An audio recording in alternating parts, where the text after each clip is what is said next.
ನಮಸ್ಕಾರ ವೀಕ್ಷಕರೇ, ಇವತ್ತಿನ ಒಂದು ಸಂಚಿಕೆಯಲ್ಲಿ ನಿಮಗೆ ಏನಪ್ಪ ತಿಳಿಸ್ತಾ ಹೋಗ್ತೀನಪ್ಪ ಅಂದ್ರೆ ವೀಕ್ಷಕರೇ, ಶತ್ರುನಾಶ ಕಾಟ ಅಂದ್ರೆ ವೀಕ್ಷಕರೇ, ನಿಮ್ಮಿಂದ ಶತ್ರು ಸಂಪೂರ್ಣವಾಗಿ ನಾಶವಾಗಬೇಕು ಅಂದ್ರೆ ಮತ್ತೊಮ್ಮೆ ನಿಮ್ಮ ಜೀವನದಲ್ಲಿ ಶತ್ರು ನಿಮ್ಮೊಟ್ಟಿಗೆ ಇರಬಾರದು ವೀಕ್ಷಕರೇ.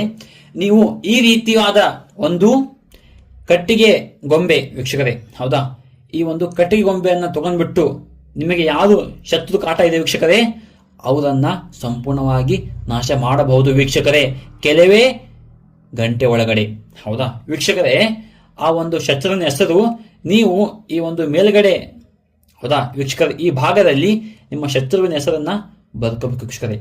ಹೌದಾ, ಬರೆದ್ಬಿಟ್ಟು ವೀಕ್ಷಕರೇ, ಹೌದಾ, ಇದಕ್ಕೆ ಸ್ವಲ್ಪ ಪೆಟ್ರೋಲ್ ಅಥವಾ ಚಿಮಣೆಣ್ಣೆ ಹಾಕ್ಬಿಟ್ಟು ಶತ್ರುವಿನ ಮನೆ ಹಿಂದೆ ಮುಂದೆ ಸುಡಬೇಕು ವೀಕ್ಷಕರೇ.